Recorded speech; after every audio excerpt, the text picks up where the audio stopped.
नमस्कार। आज हम इतिहास के एक बहुत ही दिलचस्प पन्ने को पलटने वाले हैं। ये कहानी है दो महान प्राचीन सभ्यताओं के बीच के एक ऐसे रिश्ते की जिसने दुनिया के व्यापार का नक्शा ही बदल दिया था। तो कहानी शुरू होती है एक पहेली से।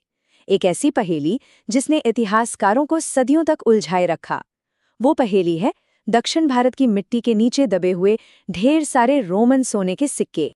और ये कोई एक दो सिक्के नहीं थे, हम बात कर रहे हैं सोने की एक पूरी नदी की।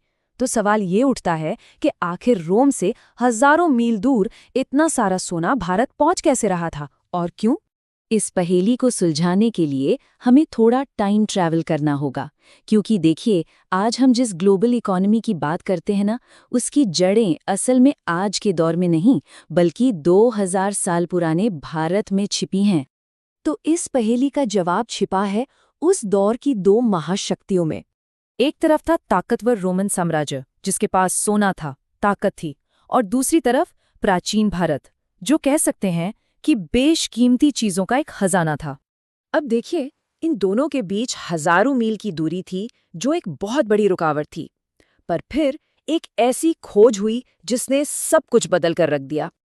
और वो खोज थी मॉनसून की हवाओं का राज।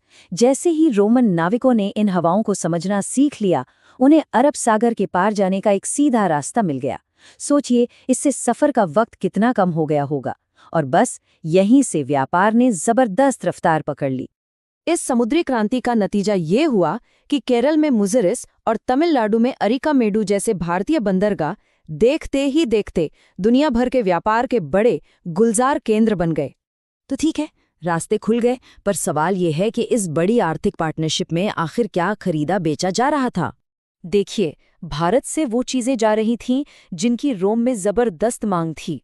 हम बात कर रहे हैं मसालों की, खासकर काली मिर्च और इलायची। साथ में बेहतरीन रेशम और सूती कपड़े, हाथी दांत और नायाब रत्न भी थे। रोम में इन चीजों की दीवानगी का आलम ये था कि कुछ भारतीय चीजों की कीमत सोने में आंकी जाती थी। एक कहावत ही बन गई थी, काली मिर्च अपने वजन के बराबर सोने की कीमत रखती है।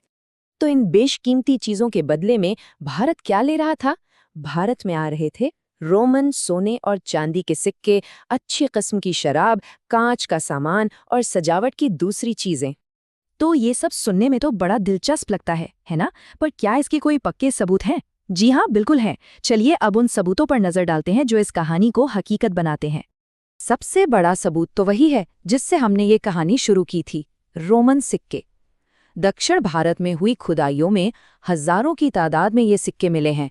ये इस बात का ठोस सबूत है कि ये व्यापार कितने बड़े पैमाने पर हो रहा था।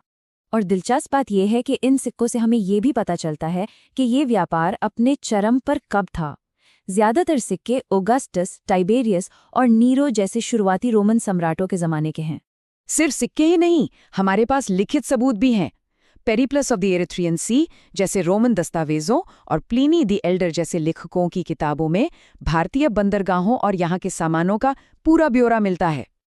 अब सोचिए, जब इतना सोना भारत आ रहा था तो इसका असर भी तो हुआ होगा। बिल्कुल हुआ। इस व्यापार ने भारतीय शहरों को खुशहाल बनाया, एक ताकतवर व्यापारी वर्ग को जन्म दिया और सोने पर टिकी एक मजबूत अर्थव्यवस्था की नींव रखी।